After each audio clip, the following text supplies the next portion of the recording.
Hi friends, welcome to government jobs portal. So మనం general studies 4000 bits part 54కి రావడం జరిగిందండి. ఇంతవరకు ఫస్ట్ పార్ట్ నుంచి 53 పార్ట్స్ వరకు చూడకపోతే కంపల్సరీగా చూడండి.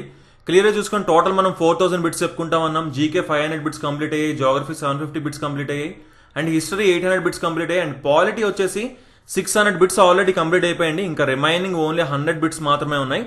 ఈ వీడియోలో ఒక 50 బిట్స్, నెక్స్ట్ వీడియోలో మరొక 50 బిట్స్ చూస్తే మనకి పాలిటీ కంప్లీట్ అయిపోతుంది. Next economy, chemistry, physics, biology చూస్తాం. సో ఈ వీడియోస్ ఏవి కూడా మిస్ కాకుండా ఉండాలంటే మా ఛానల్కి సబ్స్క్రైబ్ చేసుకొని పక్కనున్న బెల్ ఐకాన్ తప్పకుండా క్లిక్ చేయండి. అలాగే జీజేపీ తెలుగు అనే మా ఆండ్రాయిడ్ యాప్లో arithmetic, reasoning, modern history and AP history paid classes అవైలబుల్గా ఉన్నాయన్నమాట. సో ఇంట్రెస్ట్ ఉన్న వాళ్ళు ఈ రోజే ఎన్రోల్ చేసుకోవచ్చు. ఓకే, ఇప్పుడు మనం బిట్స్లోకి వెళ్ళిపోదాం. 601st క్వశ్చన్ అండి.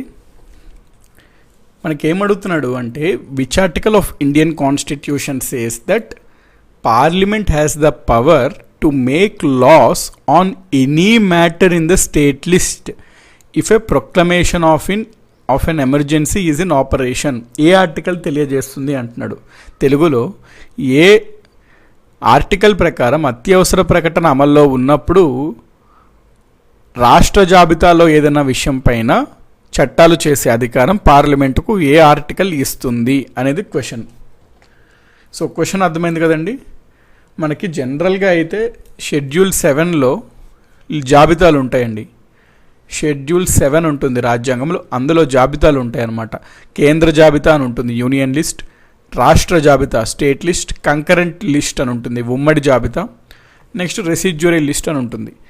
యూనియన్ లిస్ట్ కేంద్ర జాబితాలో ప్రస్తావించిన అంశాలపైన చట్టం చేయాలి అంటే కేవలం కేంద్ర ప్రభుత్వం అనగా పార్లమెంటు మాత్రమే చేయగలుగుతుంది. రాష్ట్ర అంశాలు కేవలం రాష్ట్ర ప్రభుత్వాలు, రాష్ట్ర శాసనాలు మాత్రమే, శాసనసభ మాత్రమే చేయగలుగుతుంది.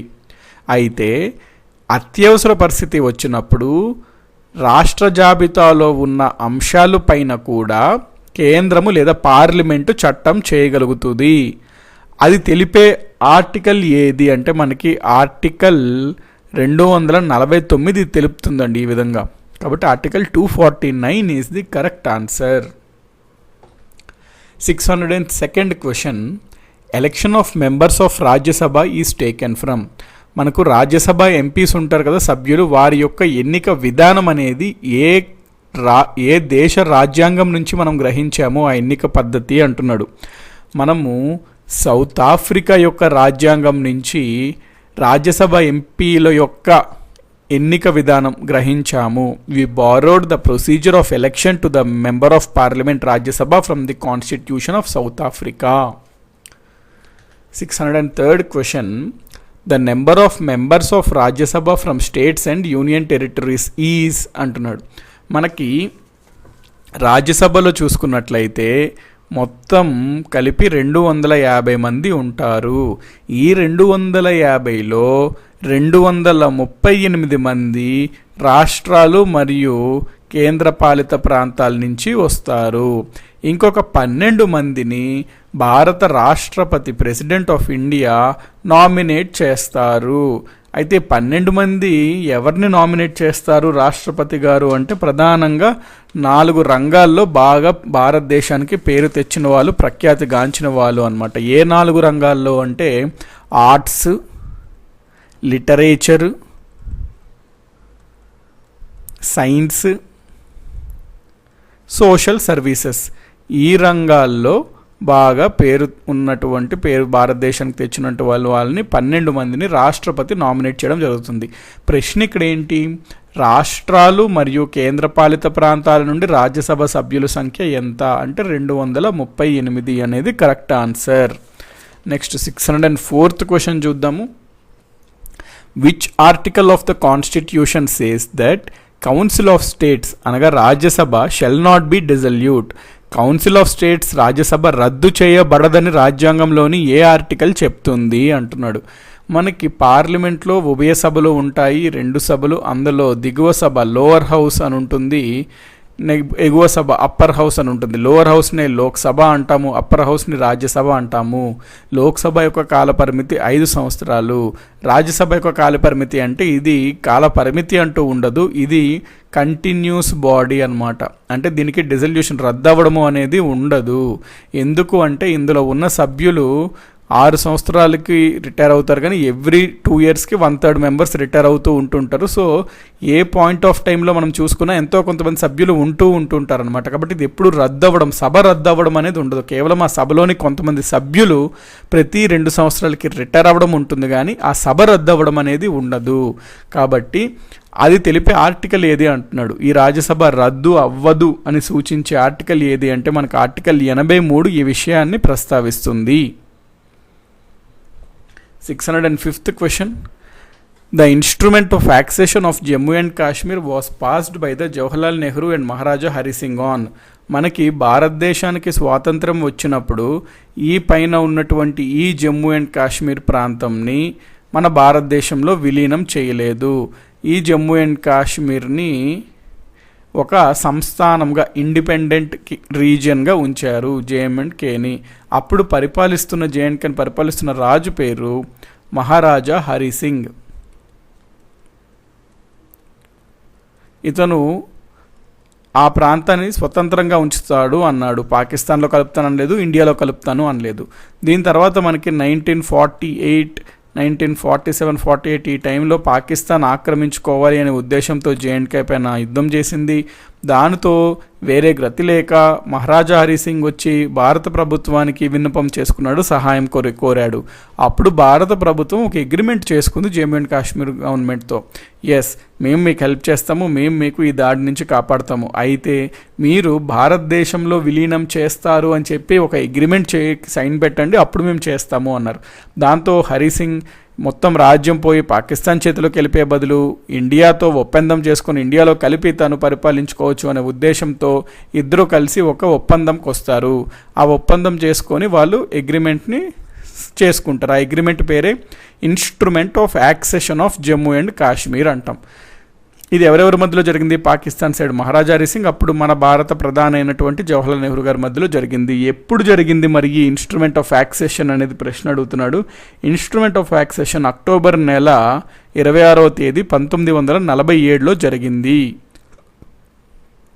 26th October 1947.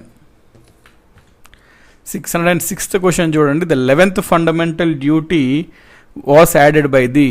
మనకి భారత రాజ్యాంగంలోని పార్ట్ 4A ఫస్ట్లో స్టార్టింగ్ రాజ్యాంగం అమల్లోకి వచ్చినప్పుడు లేదు. అయితే 42వ రాజ్యాంగ సవరణ ద్వారా మనము ప్రాథమిక విధులు ఫండమెంటల్ డ్యూటీస్ అని చెప్పి పార్ట్ 4Aలో పెట్టాము. దీనికోసం ఒక ఆర్టికల్ని కూడా ఇన్సర్ట్ చేసాము, అది ఆర్టికల్ 51A. ఈ ఆర్టికల్ 51Aలో స్టార్టింగ్లో 10 డ్యూటీస్ని చేర్చారనమాట, 10 ప్రాథమిక విధుల్ని చేర్చారు. 2002లో భారత ప్రభుత్వం 86వ రాజ్యాంగ సవరణ చట్టం చేసింది. దీని ప్రకారం విద్యా హక్కు అనేది ప్రాథమిక హక్కుగా పెట్టడం జరిగింది. ఈ హక్కులో భాగంగా ఒక ప్రాథమిక విధి కూడా యాడ్ చేసింది, ఇంకొక విధి కూడా యాడ్ చేసింది. సో ఇప్పుడు 11 డ్యూటీస్ ఉన్నాయి. ఆ 11th డ్యూటీ ఏదైతే ఉందో 11th ఫండమెంటల్ డ్యూటీ 11వ ప్రాథమిక విధి మన భారత రాజ్యాంగంకి ఏ సవరణ చట్టం ద్వారా చేర్చారు అంటే 86వ రాజ్యాంగ సవరణ చట్టం 2002 ద్వారా చేర్చడం జరిగింది. బి అనేది correct answer. 607th question. Which of the following dignitary is not appointed by the President of India? క్రింద ఇచ్చిన వారిలో ఎవరిని రాష్ట్రపతి నియమించడు అని అడుగుతున్నాడు. ప్రైమ్ మినిస్టర్ ఆఫ్ ఇండియా మనకు తెలుసు కదండి, ప్రధానమంత్రి అయినా మంత్రులైనా కేంద్ర మంత్రులన్నా ఎవరు వాళ్ళని నియమిస్తారు అంటే రాష్ట్రపతి నియమిస్తారు అతన్ని. So president appoints prime minister and also the council of ministers, central council of ministers. So 1 రైటే.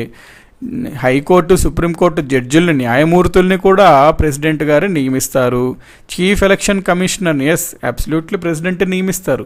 కాబట్టి అందరినీ ఇక్కడ ఇచ్చిన వాటిలో ప్రెసిడెంటే నియమిస్తారు. మరి ఎవరిని నియమించరు అని ప్రశ్న అడిగాడు, కాబట్టి ఇక్కడ నన్ ఆఫ్ దీస్ అనేది కరెక్ట్ ఆన్సర్. సో దీని కరెక్ట్ ఆన్సర్ ఏమవుతుందంటే నన్ ఆఫ్ దీస్ అవుతుంది, ఎందుకంటే వీళ్ళు ముగ్గురిని రాష్ట్రపతి నియమించడం జరుగుతుంది కాబట్టి. 608th question. Which of the following is not the mandatory eligibility to be a governor of the state? క్రింద ఇచ్చిన వాటిలో గవర్నర్గా ఉండడానికి తప్పనిసరిగా అర్హత ఉండాల్సినది కానిది ఏమిటి అంటున్నాడు. అంటే క్రింద ఇచ్చిన 3లో 3 మాత్రం తప్పనిసరిగా అర్హత ఉండాలి, ఒకటి ఏంటంటే కంపల్సరీ ఉండాల్సిన అవసరం లేదు, అదేంటిదో గుర్తించమంటున్నాడు. మొదటగా చూసుకున్నట్లయితే ఈ has to have the qualifications for the post of, అంటే ఇక్కడ చూడండి క్వాలిఫికేషన్ ఇది కంప్లీట్ చేసుకోండి. Qualification for the posts of governor అనేది ఉండాలి. అంటే మనకి రాజ్యాంగంలోని ఆర్టికల్ 151 గవర్నర్ యొక్క అర్హతల గురించి తెలుపుతుంది. అవి ఉండాలి ఇతనికి అంటున్నాడు, అవి ఉండాలి. 30 years ఆఫ్ ఏజ్ అంటున్నాడు, ఇది ఉంచండి. ఆఫీస్ ఆఫ్ ప్రాఫిట్ ఉండకూడదు, ప్రెసిడెంట్ ఇతను నియమిస్తాడు, ఇది ఉండకూడదు. కాబట్టి ఇది రైట్. ఇది 30 ఉంది చూసారా, గవర్నర్కి కనీసం వయసు 35 years అండి. సో మన దేశంలో ఎమ్మెల్యేకి 25, ఎమ్మెల్సీకి 30, లోక్సభకి 25, రాజ్యసభ ఎంపీకి 30, రాష్ట్రపతి మరియు గవర్నర్కి 35, సర్పంచ్కి 21, ఈ విధంగా ఉంటాయండి మినిమం ఏజెస్. కాబట్టి దీని ఆన్సర్ ఇదనమాట, 35 years ఉండాలి అతనికి. Next, which of the following is matched correctly. Articles ఇచ్చాడు, దాని యొక్క బ్రీఫ్ హెడ్డింగ్ ఇచ్చాడు, ఏది కరెక్ట్గా మ్యాచ్ అయింది లేకపోతే మ్యాచ్ అవ్వలేదు అని అడుగుతున్నాడు. ఇక్కడ ప్రశ్న ఏమి ఇచ్చాడు, article 124 establishment of supreme court అంటున్నాడు. రైటా రాంగ్ అండ్ ఎస్, సుప్రీంకోర్టు యొక్క నిర్మాణం గురించి తెలిపే ఆర్టికల్ 124, కాబట్టి ఇది రైటే. క్యాగ్ గురించి ఆర్టికల్ 148 అంటున్నాడు, ఇది వెరీ మచ్ కరెక్ట్ అనమాట. క్యాగ్ గురించి తెలిపే article 148. Article 315 public service commission యొక్క ఏర్పాటు గురించి చెప్తున్నాడు, ఇది కూడా రైటే. Article 112 definition of money bill, ఇది రాంగ్ అండి. ఆర్టికల్ 112 మనకి యాన్యువల్ ఫైనాన్షియల్ స్టేట్మెంట్ తెలియజేస్తుంది, అంటే సింపుల్గా బడ్జెట్ గురించి తెలియజేస్తుంది article 112. So annual financial statement అంటే బడ్జెట్ గురించి తెలియజేసే ఆర్టికల్ 112, కానీ మనీ బిల్ కాదు. సో బడ్జెట్ గురించి ప్రస్తావించే ఆర్టికల్ 112, కాబట్టి ఇది రాంగ్. కాబట్టి ఏది కరెక్ట్గా మ్యాచ్ అవ్వలేదు అంటే D. Under which article prohibition of discrimination on grounds of religion, race, caste, sex and place of birth is mentioned. ఏ ఆర్టికల్ క్రింద మతం, జాతి, కులం, లింగం మరియు పుట్టిన ప్రదేశం ఆధారంగా వివక్షను నిషేధించడం ప్రస్తావించబడినది.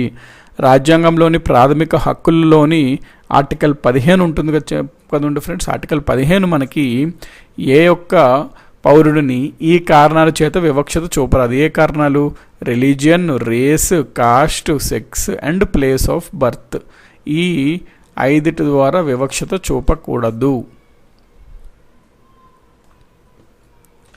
611th క్వశ్చన్ అండి. Article 21A of Indian constitution deals with. భారత రాజ్యాంగంలోని ఆర్టికల్ 21A దేని గురించి వ్యవహరిస్తుంది, దేని గురించి ప్రస్తావిస్తుంది అని అడుగుతున్నాడు. ఆర్టికల్ 21A అనేది మనకి రాజ్యాంగంలో స్టార్టింగ్లో లేదండి. ఇది మనము 86వ రాజ్యాంగ సవరణ చట్టం 2002 ద్వారా దీన్ని మనం యాడ్ చేసాము. ఆర్టికల్ 21A దేని గురించి తెలుపుతుంది అంటే విద్యా హక్కు గురించి తెలుపుతుంది, రైట్ టు ఎడ్యుకేషన్ గురించి తెలియజేస్తుంది. సో విద్యా హక్కు గురించి తెలుపుతుంది article 21A. 612th question. Which of the following is not true about the Panchayat system of India. భారతదేశంలో పంచాయత్ వ్యవస్థకు సంబంధించి కింద ఇచ్చిన 4 అంశాలలో సరికాని అంశం ఏది గుర్తించండి అంటున్నాడు. మొదటిది చూసుకున్నట్లయితే part 9 of the constitution envisages a 3-tier system of panchayats అంటున్నాడు. మనకి రాజ్యాంగంలోని 9వ భాగంలో 3 అంచెల వ్యవస్థ ఉన్న పంచాయతీని ఏర్పాటు చేయాలి అని తెలుపుతుంది అంటున్నాడు. ఇది వెరీ మచ్ కరెక్టే. అవునండి, 3 అంచెల వ్యవస్థను ఏర్పాటు చేయాలి అని చెప్తుంది. నెక్స్ట్, పంచాయత్ యొక్క చైర్పర్సన్ కేంద్ర ప్రభుత్వం జారీ చేసిన చట్టం చేత, కేంద్ర ప్రభుత్వం పాస్ చేసిన చట్టం ద్వారా అతను ఎన్నికవుతాడు అంటున్నారు. ఇది మరి రైటా అండి? కాదు కదా. ఎందుకు? ప్రతి పంచాయతీ యొక్క చైర్పర్సన్ అనగా సర్పంచ్ అని కొన్ని దగ్గరలో అంటారు, కొన్ని దగ్గరలో ప్రెసిడెంట్ అంటారు, ఊరు ప్రెసిడెంట్, అట్లాగా ఇతను ఎన్నికల ద్వారా ఎన్నుకోబడతాడు. ఆ ఎన్నికల గురించి కూడా పార్ట్ 9లోనే రాజ్యాంగంలోనే తెలపబడడం జరిగింది. కానీ ఈ ఎన్నికలు ఎట్లా ఇతన్ని అపాయింట్ చేయాలి, నియమించాలి అనే దానిపైన కేంద్ర ప్రభుత్వం చట్టం చేసిన ఆ చట్టం ద్వారా ఈయన అవుతాడు అనేది రాంగ్. రాజ్యాంగం చెప్పిన విధంగా ఈయనకి ఎన్నికలు జరుగుతాయి. సో మనకి పంచాయతీ వ్యవస్థకు సంబంధించి 1/3 సీట్స్ని అంటే 33% మనము మహిళలకు కేటాయించాము, రిజర్వ్ చేసి ఉంచాము. ప్రతి పంచాయతీ 5 సంవత్సరాల వరకు పనిచేస్తుంది. సో కాలపరిమితి పంచాయతీకి ఎంత అంటే 5 సంవత్సరాలు. 612కి ఇప్పుడు ఆన్సర్ ఏంటంటే బి అనమాట. బి సరికాని అంశం ఈ 4 అంశాల్లో పంచాయతీ వ్యవస్థకు సంబంధించి. 613 క్వశ్చన్ మనం చూసుకున్నట్లయితే which of the following is not true about chief election commissioner of India. భారతదేశానికి ఎన్నికలకు సంబంధించి భారత ఎన్నికల సంఘం ఉంటుంది కదా, ఎలక్షన్ కమిషన్ ఆఫ్ ఇండియా. దానికి ప్రధానంగా హెడ్ ఎవరు అంటే చీఫ్ ఎలక్షన్ కమిషనర్, ప్రధాన ఎన్నికల కమిషనరు. మరి అతని గురించి క్రింద 4 అంశాలు ఇచ్చాడు. సరి కానిది ఏంటి అనే ప్రశ్న అడుగుతున్నాడు. ఫస్ట్ పాయింట్ చూసుకున్నట్లయితే ఈ ప్రధాన ఎన్నికల కమిషనర్ ఎవరైతే ఉన్నారో అతన్ని రాష్ట్రపతి నియమిస్తాడు అంటున్నాడు. వెరీ మచ్ రైట్ అండి. President appoints chief election commissioner of India. So ఇది రైటే మనకి. రెండోది ఏంటి అంటే ఒకవేళ గనక ఏదన్నా ఒక ప్రధాన ఎన్నికల అధికారిని మనము తీసివేయాలి అంటే అప్పుడు మనం పాటించాల్సిన పద్ధతి సేమ్ సుప్రీంకోర్టు యొక్క జడ్జిని తీసివేయాలంటే ఏ పద్ధతినైతే ఫాలో అవ్వాలో ఆ పద్ధతినే ఎన్నికల సంఘం యొక్క ప్రధాన ఎన్నికల కమిషనర్ను తీసేయాలన్నా అదే పద్ధతి ఫాలో అవ్వాలి అంటున్నాడు. ఇది కూడా రైటే అనమాట. నెక్స్ట్ డి ఆప్షన్ ఏమంటున్నాడు, ఈ ఎన్నికల కమిషనర్ ప్రధాన ఎన్నికల కమిషనర్ యొక్క కాలపరిమితి 6 సంవత్సరాలు అంటున్నాడు. This is also right. C option చూడండి, విఎస్ సంపత్ అనే అతను current chief election commissioner of India అంటున్నాడు. ఇది రాంగ్ అనమాట. ఎందుకు అంటే ప్రస్తుతం ఉన్న చీఫ్ ఎలక్షన్ కమిషనర్ ఎవరు, సునీల్ అరోరా అనమాట. సునీల్ అరోరా. సో మనకి డిసెంబర్ 2018లో ఈయన నియమించడం జరిగింది సునీల్ అరోరాని. So this option is wrongly given. 614th question. Who is the final deciding authority on the question of disqualification by anti-defection? Party ఫిరాయింపుల చట్టం ప్రకారం ఎవరన్నా ఒక సభ్యుడిని అనర్హతగా గురి చేయాలి, అనర్హత వేటు వేయాలి అంటే ఎవరి యొక్క మాట అంతం అంటే ఎవరొక మాట తుది ఫైనల్ అని అడుగుతున్నాడు ఇక్కడ. సో ఈ పరంగా మనకి ఈ ప్రశ్న అనేది సంభవిస్తే ఇట్లాంటి సందర్భంలో లోక్సభ యొక్క స్పీకర్ యొక్క మాట ఫైనల్ అనమాట. ఎవరిది అంకితం అంటే లోక్సభ స్పీకర్ మాట final. So speaker of the Lok Sabha అనేది కరెక్ట్ అండి. ఇక్కడ ఇది తీసేసేయండి, స్పీకర్ ఆఫ్ లోక్సభ అని పెట్టుకోండి. సో స్పీకర్ ఆఫ్ లోక్సభ అనేది ఫైనల్ అనమాట. స్పీకర్ ఆఫ్ ద లోక్సభ అనేది ఫైనల్. ఒకవేళ గనక మనకి ఈ రెండూ ఉన్నట్లయితే నన్ ఆఫ్ ద అబౌవ్ పెట్టాలి. కానీ ఇక్కడ ప్రశ్నకి ఇది తీసేసి అడుగుతాడండి. ఇది ఇవ్వడు జనరల్గా. ఇట్లాగే స్పీకర్ ఆఫ్ లోక్సభ అని ఇస్తాడు, అప్పుడు మనము ఏ అని పెట్టాలి. ఒకవేళ ఇట్లాగే ఇచ్చాడు అనుకోండి ఎగ్జామ్లో ప్రశ్న, అప్పుడు మనం నన్ ఆఫ్ ద అబౌవ్ అనాలి. ఎందుకంటే వీళ్ళిద్దరూ కాదు, కేవలం మనకి అనర్హత వేటు అనేది ఈ లోక్సభకు సంబంధించి వీళ్ళకు ఉంటుంది. వీళ్ళల్లో లోక్సభ స్పీకర్కి అధికారం ఉంటుంది.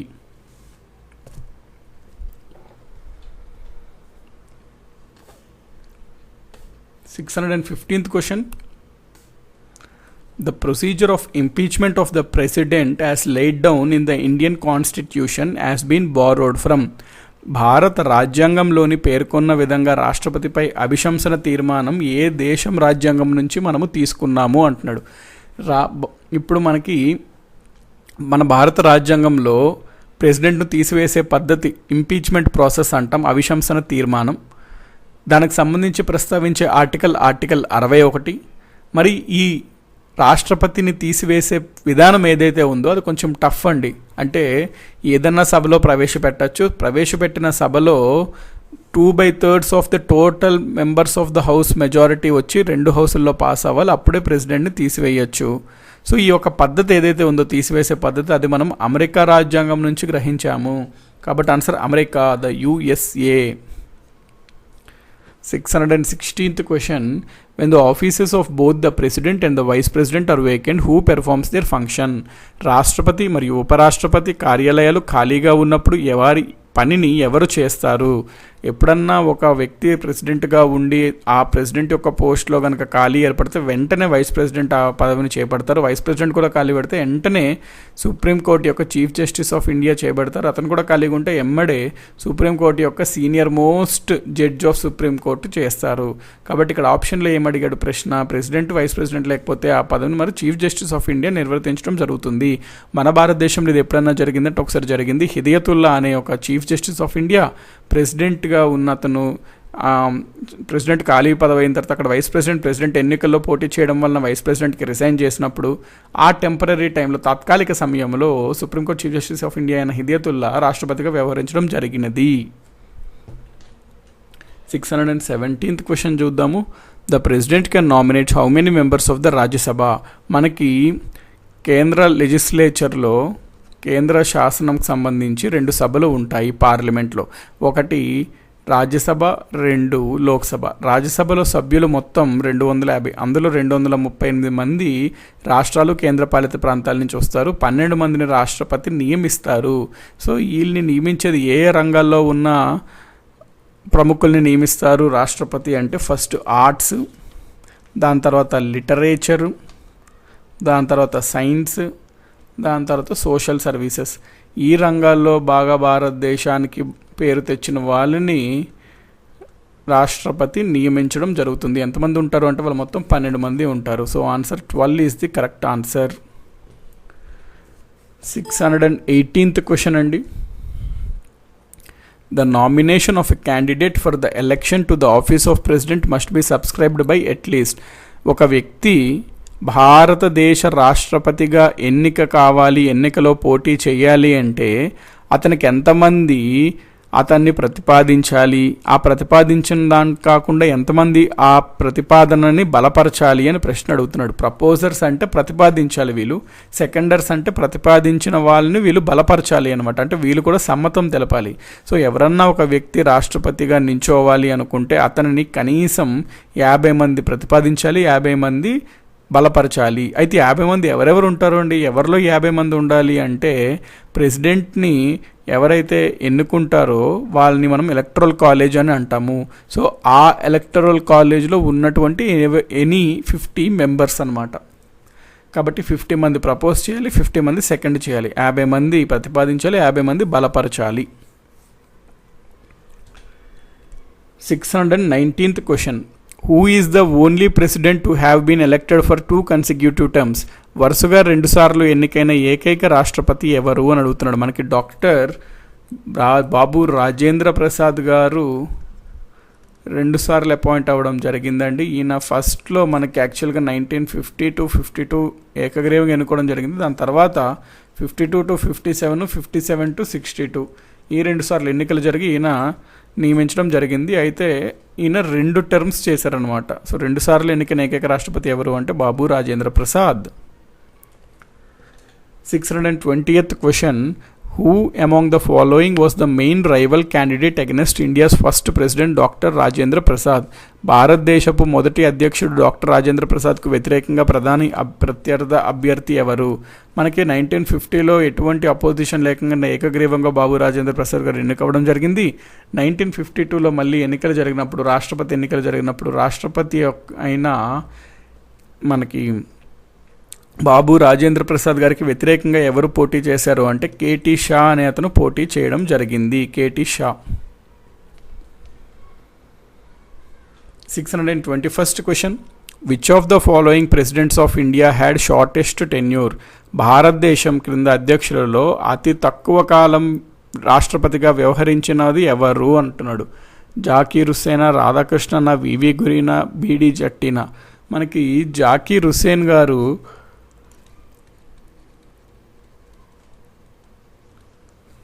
కేవలం 1 రోజు మరియు 355 రోజులు మాత్రమే రాష్ట్రపతిగా ఉన్నారు. సో అతి తక్కువ టైం అనమాట జాకీర్ హుస్సేన్.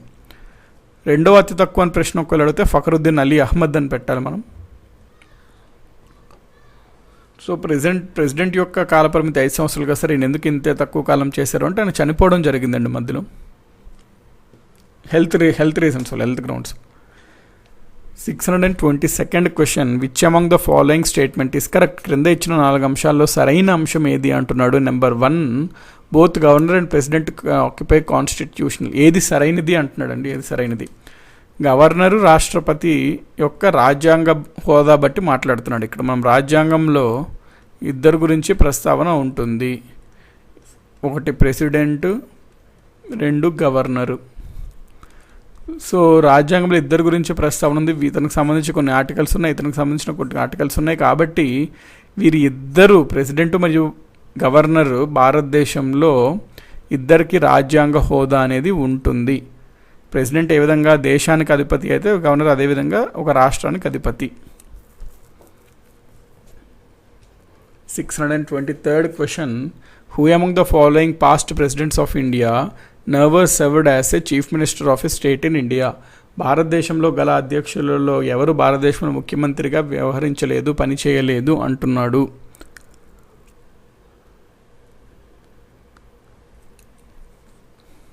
జ్ఞాని జైల్ సింగ్ అనే అతను పంజాబ్కి ముఖ్యమంత్రిగా చేయడం జరిగింది.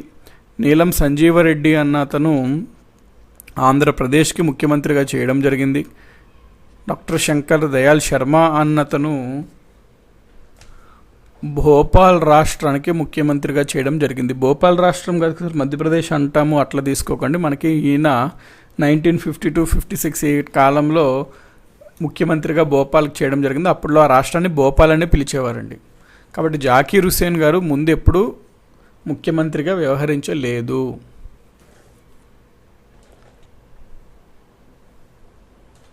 (624th question) In India, whose among the following salaries excepted from income tax? భారతదేశంలో కింద వాటిలో ఎవరికి జీతం ఆదాయం పన్ను నుండి మినహాయింపబడింది అంటున్నాడు. మనకి ఇలా జనరల్గా మనం చూసుకున్నట్లయితే ప్రతి ఒక్కరి ఆదాయం కొంతకన్నా లిమిట్ కన్నా ఎక్కువ అయితే, స్లాబ్ కన్నా ఎక్కువ అయితే వాళ్ళు ఆదాయం పన్ను చెల్లించాల్సింది ఎవరన్నా సరే.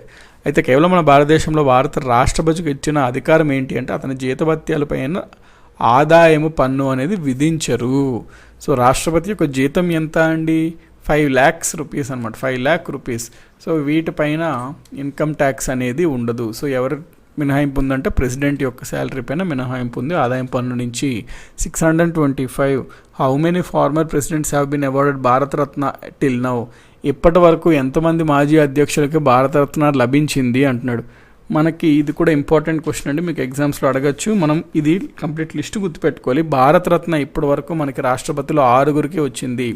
ఎవరు 6 లిస్టు చెప్తాను, ఇక్కడ నోట్ చేసుకోండి. ఫస్ట్ డాక్టర్ సర్వేపల్లి రాధాకృష్ణన్ అన్న ఆయనకి భారతరత్న ఇవ్వడం జరిగింది. Doctor Sarvepalli Radhakrishna. Next doctor Babu Rajendra Prasad గారికి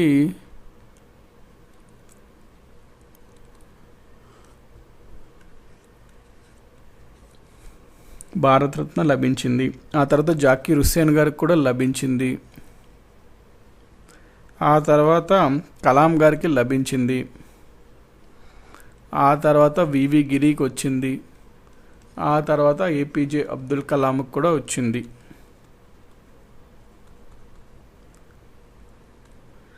సో కలాం ఆల్రెడీ చూసాం కండి, వివి గిరి. దాని తర్వాత ప్రణబ్ ముఖర్జీ అండి. కలాం ఆల్రెడీ చూసాం కదా, ప్రణబ్ ముఖర్జీకి వచ్చింది. కాబట్టి మొత్తం 6. మొత్తం 6 మెంబర్స్కి భారతరత్న రావడం జరిగింది. 626th క్వశ్చన్ చూద్దామండి. The following are the members of the electoral college electing the president అంటున్నాడు. రాష్ట్రపతి ఎన్నికలో పాల్గొనే సభ్యులని మనం ఎలక్టరల్ కాలేజ్ అంటామండి. రాష్ట్రపతిని ఎన్నుకునే ఎలక్టరల్ కాలేజ్లో ఎవరెవరు ఉంటారు అని ప్రశ్న అడుగుతున్నాడు. మనకి తెలుసు రాష్ట్రపతి ఎన్నికల్లో కేవలం ఎన్నికైన వాళ్ళు మాత్రమే పాల్గొంటారు, నియమించబడిన నామినేట్ చేయబడిన వ్యక్తులు పాల్గొనరు. ఓకే, మరి ఎలక్ట్ చేసిన ఎన్నిక కాబడిన వ్యక్తులు అంటే ఎవరెవరు ఆ వ్యక్తులు? లోక్సభ నుంచి ఎన్నిక కాబడిన వారు. ఎన్నికంటే ప్రత్యక్షంగా కానీ పరోక్షంగా కానీ, డైరెక్ట్గా కానీ ఇండైరెక్ట్గా కానీ ఎన్నిక అవ్వచ్చు. ఎట్లాగన్నా ఎన్నిక ద్వారా అతను బేసికలీ ఎలక్ట్ అవ్వాలి. సో లోక్సభకు సంబంధించి, రాజ్యసభకు సంబంధించి, అసెంబ్లీస్కి సంబంధించి, కేంద్రపాలిత ప్రాంతాల యొక్క అసెంబ్లీలో ఎన్నికైన సభ్యుల గురించి. సో వీళ్ళందరూ రాష్ట్రపతిని ఎన్నుకునే ఎలక్టరల్ కాలేజీలో సభ్యులుగా ఉంటారు. 627th question. Which among the following is not a correct requisite qualification for a presidential candidate? క్రింద ఇచ్చిన వాటిలో రాష్ట్రపతి అభ్యర్థికి ఉండవలసిన అర్హత కానిదేది అంటున్నాడు. ఫస్ట్ ఆప్షన్, రాష్ట్రపతికి కనీసం 35 సంవత్సరాలు నిండి ఉండాలి. ఇది కరెక్టే. 35 years అట్లీస్ట్ ఉండాలి రాష్ట్రపతి అవ్వాలి అంటే. అతనికి ఎటువంటి ఆఫీస్ ఆఫ్ ప్రాఫిట్ ఉండకూడదు. ఇది రైటే. అతనికి లోక్సభ కావాల్సిన అర్హతలు అతను పొంది ఉండాలి. ఇది కూడా రైటే. Must be a member of either house of the parliament. ఉభయ సభల్లో ఏదో ఒక సభలో సభ్యుడిగా ఉండాలి అనేది రాంగ్ అండి. ఈ ఆప్షన్ అంటే ఈ యొక్క అర్హత ఉండవలసిన అవసరం లేదు. కాబట్టి ఇచ్చిన దానికి ఆన్సర్ డి అన్నమాట. 628th question. In case a dispute arises regarding the election of President of India, it is referred to the. ఒకవేళ భారత రాష్ట్రపతి ఎన్నికకు సంబంధించి వివాదం తలెత్తితే అది ఎవరికి వెళ్తుంది ఆ కేసు, ఆ వివాదం అంటున్నాడు. రాష్ట్రపతి ఎన్నికలకు సంబంధించి ఎటువంటి వివాదం వచ్చినా అది సుప్రీంకోర్టుకి వెళ్తుందండి. So Supreme Court correct answer. The system of proportional representation is used to elect Prime Minister, Governor, President, Member of Parliament. Prime మినిస్టర్ని జనరల్గా మనము నార్మల్ ఎన్నిక పద్ధతి వాడతాము. గవర్నర్కి ఎన్నిక ఏముండదు, రాష్ట్రపతి నియమిస్తాడు గవర్నర్ని. ఎంపీలు చూసుకుంటే మనకి లోక్సభ అండి, మెంబర్ ఆఫ్ పార్లమెంట్ లోక్సభ అని అర్థము. లోక్సభ కూడా నార్మల్ ఎన్నికల ద్వారా ఇతన్ని మనం ఎన్నుకుంటాము. అయితే ప్రెసిడెంట్ యొక్క ఎన్నికలో సిస్టమ్ ఆఫ్ ప్రపోర్షనల్ రిప్రజెంటేషన్ అంటాము. దీంట్లో భాగంగా మనం ప్రిఫరెన్స్లు ఇచ్చుకుంటాం అన్నమాట. ఇక్కడ ఓటు వేసినప్పుడు ఎంతమంది సభ్యులు, ముగ్గురుంటే ఫస్ట్ నాకు ఇతనికి ఫస్ట్ ప్రిఫరెన్స్, తర్వాత ఇతను నా ప్రిఫరెన్స్, తర్వాత ఇతను నా ప్రిఫరెన్స్, అట్లా మనం ప్రిఫరెన్స్ ఇచ్చుకుంటాం. దాన్ని ప్రపోర్షనల్ రిప్రజెంటేషన్ పద్ధతి అంటాము. సో ప్రెసిడెంట్కి మనం వాడుతాము.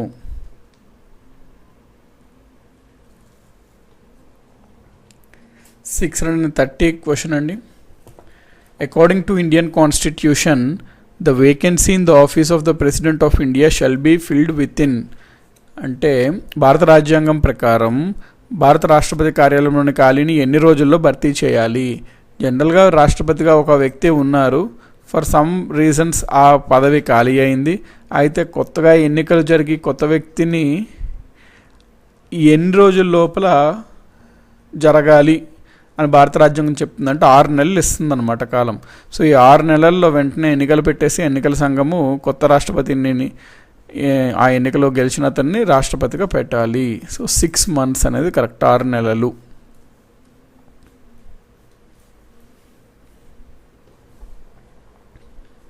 (631) క్వశ్చన్.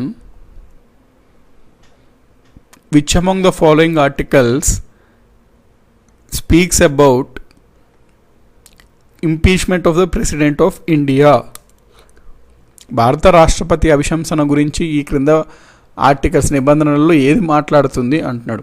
మనకు ఆర్టికల్ 61 భారత రాష్ట్రపతిని తీసివేసే విధానం ఇంపీచ్మెంట్ గురించి తెలియజేస్తుంది. 632 క్వశ్చన్ అండి. క్రింద ఇచ్చిన వ్యాఖ్యలను పరిశీలించండి అంటున్నాడు. రాజ్య విధాన ఆదేశిక సూత్రాలు అంటే directive principles of state policy కింద 3 ఇచ్చారు. అందులో ఏది సరైనది ఏది సరి కానిది దానికి డైరెక్టివ్ ప్రిన్సిపల్స్ ఆఫ్ స్టేట్ పాలసీకి సంబంధించి మనం చూడాలి. ఫస్ట్ది ఏంటి?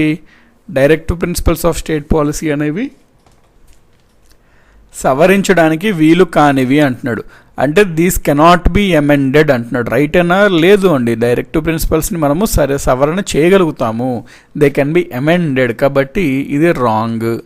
ఏదైనా న్యాయస్థానం ద్వారా అమలుపరచలేము, నాన్ జస్టిషియబుల్ అంటున్నాడు. కరెక్టే కదండి. మనము ఫండమెంటల్ డ్యూటీస్ అయినా directive principles of state policies అన్న ఇవన్నీ న్యాయస్థానాల ద్వారా అమలుపరచలేము, these are non justiciable in nature. కాబట్టి ఇదైతే రైటే.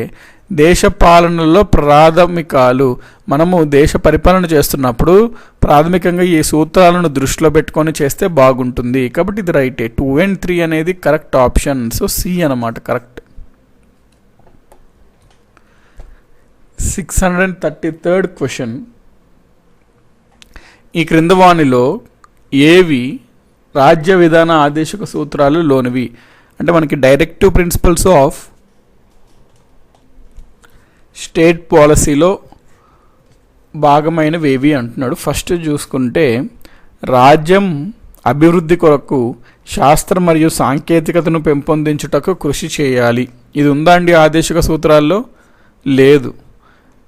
రాజ్యం భారతదేశం అంతటా పౌరులందరికీ ఏకరీతి పౌర స్మృతిని కల్పించడానికి కృషి చేయాలి. ఇది ఉందన్నమాట. తెలియజేసే ఆర్టికల్ 44 యూనిఫామ్ సివిల్ కోడ్ అని అంటాము. నెక్స్ట్, రాజ్యం జనాభా విధానం మరియు కుటుంబ నియంత్రణ పథకాలను అభివృద్ధి పరచడానికి ప్రయత్నించాలి. రాజ్యం పర్యాటకంను పెంపొందించడానికి చర్యలు తీసుకోవాలి. ఇవన్నీ చెయ్యాలి, కానీ ఆదేశిక సూత్రాల్లో లేవు. ఇది కూడా లేదు, ఇది కూడా లేదు. కాబట్టి కేవలం 2 ఒక్కటే ఉంది. సో 2 మాత్రమే అండి. ఇవన్నీ ఎక్కడ ఆదేశిక సూత్రాల్లో 1 కానీ 3 కానీ 4 కానీ ప్రస్తావించడం అనేది జరగలేదు. కాబట్టి only 2 is the correct answer.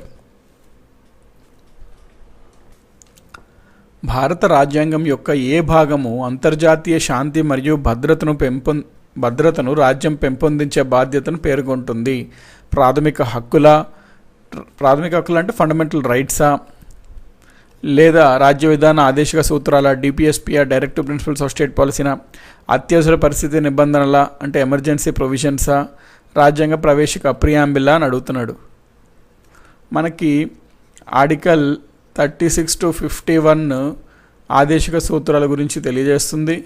అందులో ఆర్టికల్ 51 అంతర్జాతీయ శాంతి మరియు భద్రత గురించి తెలుపుతుంది. కాబట్టి దేంట్లో ఉంటుంది? ఆదేశిక సూత్రాల్లో ఉంటుందన్నమాట. డైరెక్టివ్ ప్రిన్సిపల్స్ ఆఫ్ స్టేట్ పాలసీలో వీటి యొక్క ప్రస్తావన మనకి కనబడుతుంది. 635 క్వశ్చన్, రాజ్య విధాన ఆదేశిక సూత్రాలు రాజ్యాంగం యొక్క అంతరాత్మ, దీనిలో రాజ్యాంగం యొక్క సామాజిక తత్వం ఇమిడి ఉంది అని ఎవరు అన్నారు, ఎవరు అభివర్ణించారు అంటున్నాడు. ఏమంటున్నారు అంటే రాజ్య విధాన ఆదేశిక సూత్రాలు డిపిఎస్పిస్ అనేవి రాజ్యాంగం యొక్క అంతరాత్మగా అంటే కాన్స్టిట్యూషన్ యొక్క సోల్ ఆఫ్ ద కాన్స్టిట్యూషన్గా, ప్లస్ దీంట్లో రాజ్యాంగం యొక్క సామాజిక తత్వం ఉంది, social philosophy of the constitution ఇందులో ఇమిడి ఉంది అని అభివర్ణించింది ఎవరు డిపిఎస్పిస్ని అంటే ఈ విధంగా అభివర్ణించినది గ్రాన్విల్లే ఆస్టిన్ అనమాట. గ్రాన్విల్లే ఆస్టిన్ అన్నతను అభివర్ణించారు ఈ విధంగా. అంబేద్కర్ గారు మరి ఏ యొక్క ఆర్టికల్ని రాజ్యాంగం యొక్క అంతరాత్మగా చెప్పారు అంటే ఆర్టికల్ 32ని, ప్రాథమిక హక్కుల్లో ఉన్నటువంటి ప్రాథమిక పరిహారపు హక్కు ఆర్టికల్ 32ని అంబేద్కర్ గారు ఆ విధంగా వర్ణించారు. దీనికి answer Granville Austin. 636th question, ఈ క్రింద వాణిలో ఏది రాజ్య విధాన ఆదేశిక సూత్రం కాదు? గ్రామ పంచాయతీలను అంటే ప్రశ్న ఏమంటున్నాడంటే అండి, ఈ క్రింద ఇచ్చిన 4 ఆప్షన్స్లో డిపిఎస్పిస్లో చెప్పనిది ఏది, డిపిఎస్పి కానిది ఏది అంటున్నాడు. Which of the following is not a directive principle of state policy అండి. ఫస్ట్ ఆప్షన్ ఏమంటున్నాడు, గ్రామ పంచాయతీలను వ్యవస్థీకరించడం, institutionalisation of panchayats. Yes, article 40 చెప్తుంది ఇది. కాబట్టి 1 అనేది ఆదేశిక సూత్రంలో ఉంటుంది. పౌరులకు అలాగే పౌరేతరులకు ఏకరీతి పౌర స్మృతి అంటున్నాడు. మనకి ఏకరీతి పౌర స్మృతి అంటే యూనిఫామ్ సివిల్ కోడ్, అది కేవలం పౌరులకు మాత్రమే చేయండి అని చెప్తుంది, ఓన్లీ సిటిజన్స్కి చెప్తుంది, పౌరులేతరకి చెప్పట్లేదు. కాబట్టి ఆదేశిక సూత్రం కానిది ఏది అంటే ఇదే అనమాట. నెక్స్ట్ చూసుకుంటే పని హక్కు, విద్యా హక్కు మరియు కొన్ని సందర్భాల్లో ప్రభుత్వం సహాయం హక్కు ఉంటుంది ఆదేశిక సూత్రాల్లో. పరిశ్రమల నిర్వహణలో కార్మికులు పాలు పంచుకోవడం కూడా ఆదేశిక సూత్రాల్లో భాగమే. సో సెకండ్ ఆప్షన్ ఏదైతే ఉంది ఇది ఓన్లీ పౌరులకే, పౌరేతరులకి ఉండదు ఇది.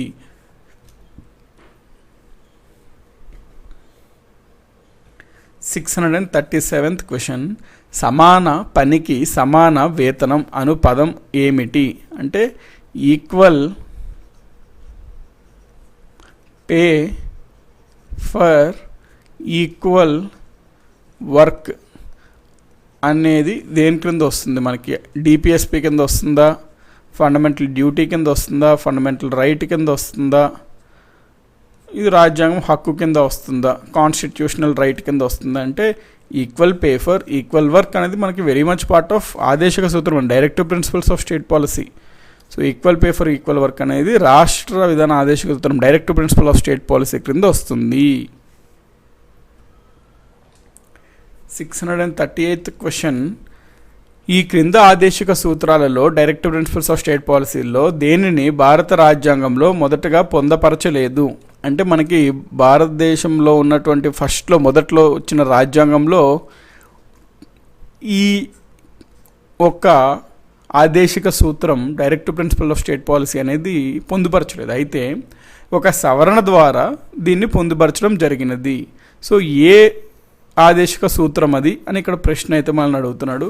ఫస్ట్ చూసుకుంటే పౌరుల జీవనోపాధికి తగిన మాధ్యమాల హక్కు అనేది మనకి స్టార్టింగ్లోనే ఉంది, right to means of livelihood.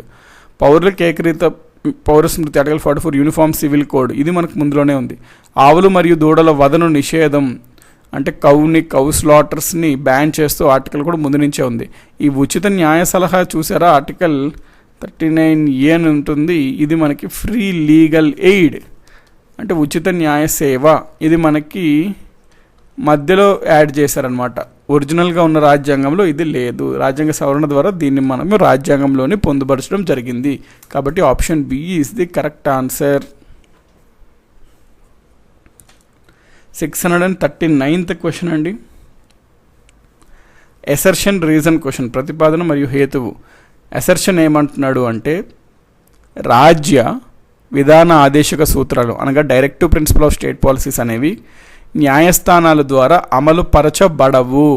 అంటే these are not justiciable in the court of law, అనగా వీటి అమలు కోసం మనము న్యాయస్థానాల దగ్గరికి వెళ్ళలేము అంటున్నాడు. ఓకే, కరెక్టే. అది రీజన్ చూసుకున్నట్లయితే ఆదేశిక సూత్రాలు దేశ పాలనలో ప్రాథమిక అంశాలు అంటున్నాడు.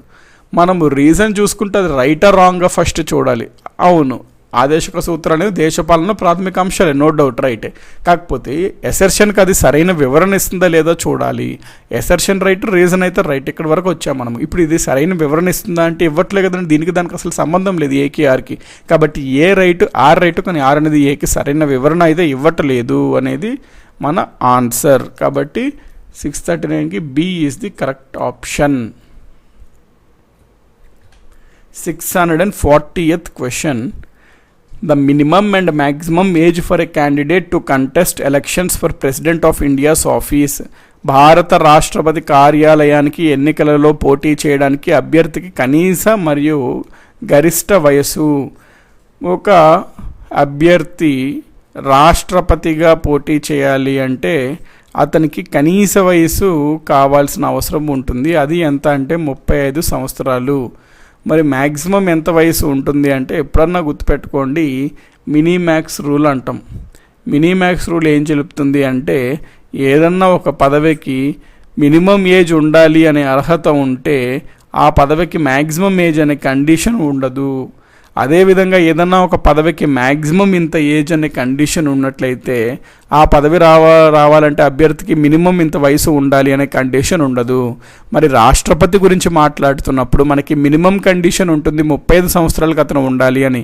మరి మినిమాక్స్ రూల్ ప్రకారం మినిమం ఉంటే మ్యాక్సిమం ఉండకూడదు. కాబట్టి రాష్ట్రపతికి కూడా మ్యాక్సిమం అనే లిమిట్ ఎక్కడా ఉండదు. కాబట్టి 35 years అండ్ నో లిమిట్ అనేది మనకి కరెక్ట్ ఆన్సర్ అవుతుంది.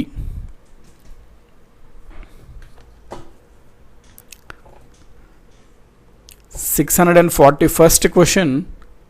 The constitutional position of President of India is most closely similar to. భారత రాష్ట్రపతి యొక్క రాజ్యాంగ స్థానం ఎవరితో మనం పోల్చవచ్చు అంటున్నాడు. మనకి ఆప్షన్స్ ఏంటి? బ్రిటిష్ యొక్క రాజు లేకపోతే రాణి చేత, బ్రిటిష్ మొనార్కా, యుఎస్ ప్రెసిడెంట్తోనా, రష్యన్ ప్రెసిడెంట్తోనా, బ్రిటిష్ యొక్క ప్రధానమంత్రితోనా. మనము పార్లమెంటరీ వ్యవస్థను బ్రిటిష్ దగ్గర నుంచి గ్రహించాము. మరి అటువంటి పార్లమెంటరీ వ్యవస్థలో British prime minister plus Indian prime minister ఒకే విధంగా ఉంటారు. అదేవిధంగా బ్రిటిష్లో మోనార్క్ లేకపోతే రాజు లేకపోతే రాణికి మరియు భారతదేశానికి ప్రెసిడెంట్ రాష్ట్రపతి ఒకే విధంగా ఉంటుంది అనమాట. పోల్చవచ్చు వీళ్ళ యొక్క స్థానం, హోదా అనేది. రాజ్యాంగం పరంగా ఈయన యొక్క స్థానం బ్రిటిష్ మోనార్క్తో పోల్చబడుతూ ఉంటుంది. సో ఏ అనేది correct option. 642nd question. How many presidents of India so far were elected unopposed?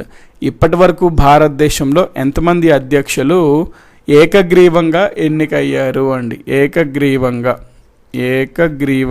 ఎన్నికయ్యారు అనేది ప్రశ్న. అనపోజ్డ్, ఏకగ్రీవంగా అంటే ఏంటి అర్థం? అనపోజ్డ్ అంటే అక్కడ జనరల్గా ఎన్నికలు జరిగి ఒక ప్రత్యర్థి నించోని ఇద్దరికి కొంత ఓట్లు పడితే ఎవరికైతే ఎక్కువ ఓట్లు వస్తే అతను గెలిస్తే అది జనరల్గా ఎన్నికలు జరిగి అతను గెలిచాడు అంటాం. కానీ ఎవరిని ఒక వేరే అభ్యర్థిని పెట్టకుండా అందరూ కలిసి ఎస్ ఇతన్నే పెడదాము అని చెప్పి నిర్ణయించుకొని ఎటువంటి ఎన్నిక చేయకుండా అతన్ని నియమిస్తే దాన్ని మనం అనపోజ్డ్, ఏకగ్రీవంగా ఎన్నుకోబడ్డం అయ్యింది అని చెప్తాము.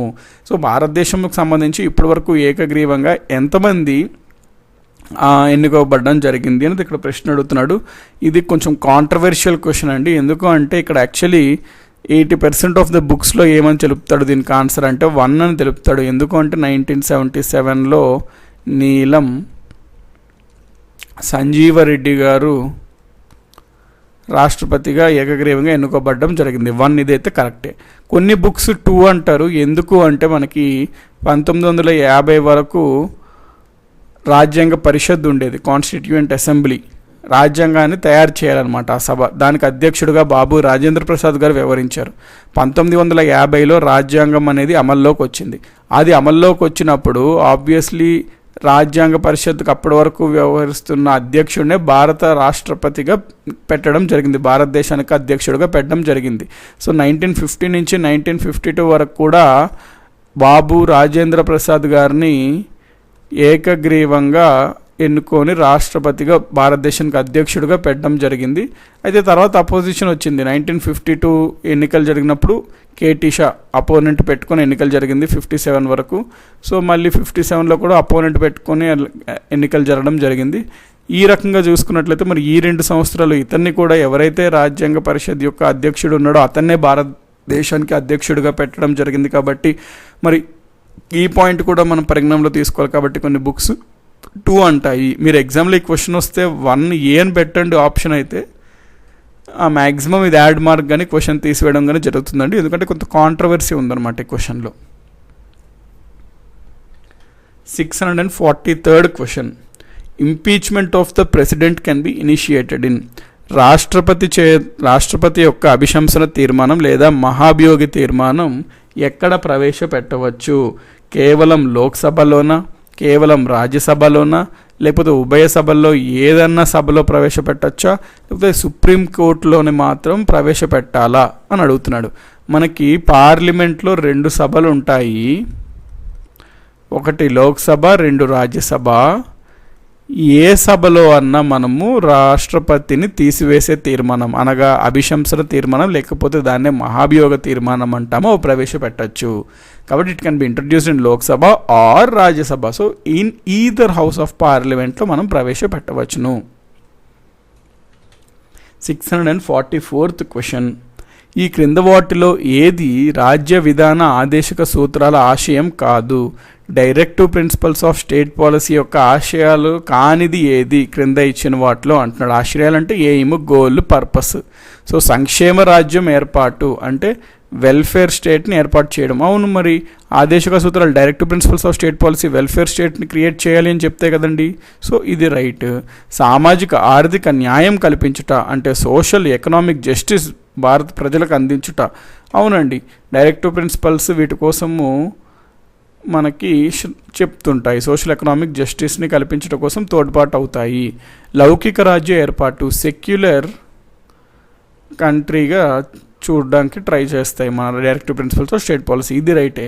మతపర రాజ్య ఏర్పాటు అంటే రిలీజియస్ స్టేట్ అవ్వాలి అని చెప్పి డైరెక్టివ్ ప్రిన్సిపల్స్ ఎక్కడా ప్రస్తావించో వాటి యొక్క ఆశయం కూడా ఇది కాదనమాట. లౌకికంగా వీటి యొక్క ఆశయం, అంతేగాని మతపర రాజ్యం ఏర్పాటు, రిలీజియస్ స్టేట్ ఏర్పాటు అనేది వీటి యొక్క ఆశయం కాదు. కాబట్టి ఇచ్చిన దాంట్లో ఆన్సర్ ఏంటి అంటే సి అనమాట. డైరెక్టివ్ ప్రిన్సిపల్స్ యొక్క ఆశయం కానిది ఏది అంటే ఆప్షన్ సి. 645th క్వశ్చన్ అండి, మ్యాచ్ ద ఫాలోయింగ్ లాగా ఇచ్చాడు. డైరెక్ట్ ఆర్టికల్స్ బేస్డ్ క్వశ్చన్స్ అండి. ఆర్టికల్స్ బేస్డ్ క్వశ్చన్స్ ఎవ్రీ ఎగ్జామినేషన్స్లో అడుగుతున్నాడు. దీనికి ప్రధానంగా చేయాల్సింది ఏంటి అంటే మనము ఎవ్రీ ఆర్టికల్ యొక్క ఫండమెంటల్ అంటే బేసిక్ ఆ హెడ్డింగ్ గుర్తుపెట్టుకోవాలండి. అట్లీస్ట్ ఫర్ ఎగ్జాంపుల్ ఆర్టికల్ 44 అనగానే యూనిఫామ్ సివిల్ కోడ్ ఒక్క మాట ఒక్క సెంటెన్స్ గుర్తుపెట్టుకున్నట్లయితే ఎస్ బ్రీఫ్గా ఆర్టికల్ 44 యూనిఫామ్ సివిల్ కోడ్ గురించి ప్రస్తావిస్తుంది. ఈ ఆర్టికల్ బేస్డ్ క్వశ్చన్స్ అంతేనండి, ఈజీగా ఆన్సర్ చేసేయచ్చు. జనరల్గా ఆర్టికల్స్ మీద డైరెక్ట్గా అడుగుతున్నాడు బిట్స్, కాబట్టి కొన్ని గుర్తుపెట్టుకోవాలి, తప్పదు. ఇక్కడ మ్యాచ్ ద ఫాలోయింగ్ చూసుకున్నట్లయితే ఆర్టికల్ 42, 40, 47, 50 మీద అడుగుతున్నాడు. మ్యాచ్ ద ఫాలోయింగ్ ఇస్తే మీకు చాలా ఈజీ అండి ఎప్పుడైనా ఎగ్జామినేషన్స్లో. ఎందుకు అంటే ఫస్ట్ మీకు తెలిసిన దాంతో మీరు చూసుకోవచ్చు అనమాట. ఇక్కడ ఏమంటున్నాడు మ్యాచ్ ద ఫాలోయింగ్ టైప్ అంటే ఇక్కడ బేసికలీ 4 ఇచ్చాడు, ఏది సరిగ్గా జతపరచలేదో మనకు అడుగుతున్నాడు అనమాట. క్రింద ఇచ్చిన 4లో సరిగ్గా జతపరచినది ఏది అని అడుగుతున్నాడు. మనం ఒక్కొక్కటి కనుక చూసుకున్నట్లయితే ఆర్టికల్ 42 దేని గురించి ఇస్తున్నాడు వీడు? న్యాయ మరియు మానవీయ పరిస్థితులు కార్మికులకు కల్పించుట మరియు ప్రసూతి సహాయం కల్పించుట, జస్ట్ అండ్ హ్యూమెన్ కండిషన్స్ని వర్కర్స్కి ప్రొవైడ్ చేయాలి, మరియు మెటర్నల్ మెటర్నల్ హెల్ప్ అనేది చేయాలి, మెటర్నల్ ఫెసిలిటీస్ అనేవి కల్పించాలి, ప్రసూతి సహాయాలు సౌకర్యాలు కల్పించుట. ఎస్ ఆర్టికల్ 42 వీటి గురించే ప్రస్తావిస్తుంది. 40 గ్రామ పంచాయతీలను ఇన్స్టిట్యూషనలైజేషన్ కోసం చూస్తుంది. సో స్వప్రభుత్వ యూనిట్లుగా గ్రామ పంచాయతీలను వ్యవస్థీకరించడం అనేది ఎస్ ఆర్టికల్ 40 ఇన్స్టిట్యూషనలైజేషన్ ఆఫ్ గ్రామ పంచాయత్స్ అంటాం. 47 ఆర్టికల్ ఎస్ మనకి ఆల్కహాల్, ఇంటాక్సికేటింగ్ డ్రగ్స్ వాటిని బ్యాన్ చేయాలి అని చెప్తుంది. ప్రజా ఆరోగ్యాన్ని మెరుగుపరచుటకు మరియు ఆరోగ్యానికి హానికరమైన మత్తు పానీయాలను మరియు మత్తు పదార్థాలను నిషేధించుట గురించి తెలుపుతుంది ఆర్టికల్ 47. అది కూడా రైటే. ఆర్టికల్ 50 ఏంటంట, జాతీయ ప్రాముఖ్యత మరియు చారిత్రక ప్రయోజనం గల అన్ని కట్టడాలను కాపాడటం. దీని గురించి ప్రస్తావించే ఆర్టికల్ 49 అండి, ఆర్టికల్ 50 కాదు. ఆర్టికల్ 50 ఏం తెలుపుతుంది అంటే కార్యనిర్వాహక విభాగము మరియు న్యాయ విభాగము, ఎగ్జిక్యూటివ్ జ్యుడిషియరీ ఈ రెండింటిని వేరు చేయాలి అని తెలుపుతుంది ఆర్టికల్ 50. కాబట్టి ఆప్షన్ డి సరిగ్గా జతపరచలేదు. 646th క్వశ్చన్ చూసుకుంటే క్రింద వాటిలో ఏవి భారత రాజ్యాంగంలోని రాజ్య విధాన ఆదేశిక సూత్రాల్లో పొందుపరచబడినవి. సో ఆ డైరెక్టివ్ ప్రిన్సిపల్స్ ఆఫ్ స్టేట్ పాలసీస్లో పొందుపరచబడినవి ఏవి, డైరెక్టివ్ ప్రిన్సిపల్స్ ఆఫ్ స్టేట్ పాలసీలో ఏవేవి ఉంటాయి క్రింది ఇచ్చిన వాటిలో. పౌరులకు ఏకీకృత పౌర స్మృతి యూనిఫామ్ సివిల్ కోడ్ ఎస్ ఉంటుంది. కార్యనిర్వాహక శాఖ నుండి న్యాయ వ్యవస్థ ఏర్పాటు, ఇందాకే చెప్పాను కదా ఆర్టికల్ 50 దీని గురించి తెలుపుతుంది అని. సో ఇది కూడా ఉంటుంది. జాతీయ ప్రాముఖ్యత కలిగిన కట్టడాలను సంరక్షించడం ఆర్టికల్ 49 తెలుపుతుంది. సో మనకి జాతీయ ప్రాముఖ్యత నేషనల్ ఇంపార్టెన్స్ ఉన్న మాన్యుమెంట్స్ బిల్డింగ్స్ని మనము ప్రొటెక్ట్ చేసుకోవాలి. కాబట్టి 3 ఆదేశిక సూత్రాల్లో తెలుపబడినవే. Option d is the correct answer. 647th question చూసుకున్నట్లయితే మనకి ఇక్కడ చూడండి మళ్ళీ వచ్చింది. ఓకే, రాజ్యాంగంలో పొందుపరిచిన రాజ్య విధాన ఆదేశిక సూత్రాలు ఏ న్యాయస్థానం చేత అమలు పరచబడను అయినప్పటికీ అవి ఏంటివి అంటున్నాడు. సో ఇవి non justiciable in nature. Although ఇది non justiciable in nature, it ఏంటి అంటే దేశపాలనలో ప్రాథమిక అంశాలు, రాజ్యం కట్టుబడి ఉండాలి కాదండి, ఇవి ప్రాథమిక అంశాలు. భారత రాష్ట్రపతి అమలుపరిస్తే కాదు, ప్రాథమిక హక్కుల కంటే ఉన్నతమైనవి కాదు, ఇది బేసికలీ దేశ పాలనలో ప్రాథమిక అంశాలు అనమాట. ఈ అంశాలను పరిగణలో తీసుకొని పరిపాలన జరిపించాలి. కాబట్టి ఏ అనేది కరెక్ట్ ఆన్సర్. 647th క్వశ్చన్ చూసుకున్నట్లయితే క్రింద వాణిలో ఏది భారత రాజ్యాంగంలోని రాజ్య విధాన ఆదేశిక సూత్రాల్లో పేర్కొనలేదు. డైరెక్టివ్ ప్రిన్సిపల్స్ ఆఫ్ స్టేట్ పాలసీస్లో క్రింద ఇచ్చిన వాటిలో ఏది పేర్కొనలేదు అంటున్నాడు. గ్రామ పంచాయతీ ఏర్పాటు ఎస్ ఆర్టికల్ 40 తెలుపుతుంది. పౌరులకు ఏకరీతి పౌర స్మృతి యూనిఫామ్ సివిల్ కోడ్ ఆర్టికల్ 44 తెలుపుతుంది. న్యాయ వ్యవస్థను కార్యనిర్వాహక వ్యవస్థ నుండి ఏర్పాటు ఆర్టికల్ 50 తెలుపుతుంది. 3 ఉన్నాయి. 4వది ఏంటి, అల్పసంఖ్యాక విద్యా సంస్థలను ఏర్పాటు చేసుకొని మరియు నిర్వహించుకునే హక్కు ఏదైతే ఉందో ఆర్టికల్ మనకి 29, ఇది ప్రాథమిక హక్కులకు సంబంధించింది, ఫండమెంటల్ రైట్కి సంబంధించింది, కానీ డైరెక్టివ్ ప్రిన్సిపల్స్ ఆఫ్ స్టేట్ పాలసీకి సంబంధించినది కాదు.